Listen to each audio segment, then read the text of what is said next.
The energy of an nth orbit of hydrogen atom is En is equal to -13.6 n square electron volt.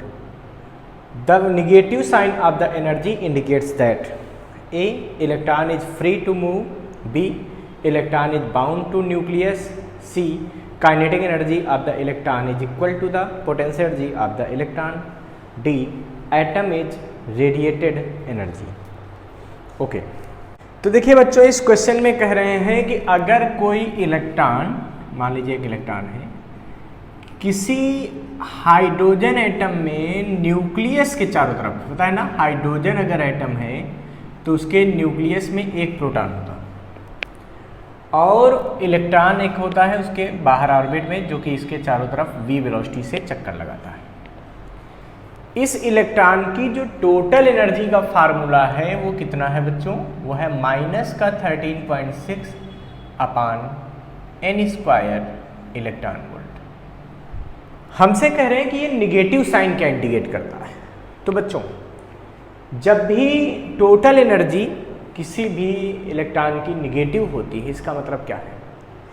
इसका मतलब ये है कि अगर इतनी ही पॉजिटिव एनर्जी इस इलेक्ट्रॉन को दे दी जाए तो ये इलेक्ट्रॉन इस ऑर्बिट को छोड़कर चला जाएगा इन्फिनिटी में, मतलब ये आयनाइज्ड हो जाएगा हाइड्रोजन.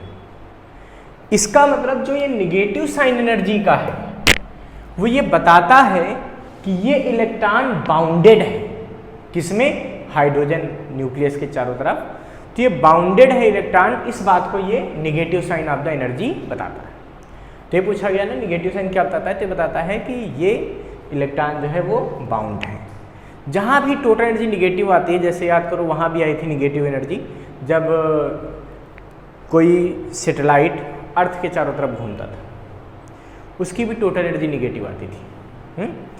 तो वहाँ भी वही मतलब था कि सैटेलाइट अर्थ के चारों तरफ क्या था? बाउंड था. उसी से फिर बाइंडिंग एनर्जी हम लोग पढ़ते थे, याद है? तो वैसा कुछ. तो ये ध्यान रखना कि इलेक्ट्रॉन इसके चारों तरफ बाउंड है. इसका मतलब जो दिए गए ऑप्शन है उसमें से बी ऑप्शन बिल्कुल करेक्ट होगा, electron bound to the nucleus. इसको फटाफट नोट कर लीजिए.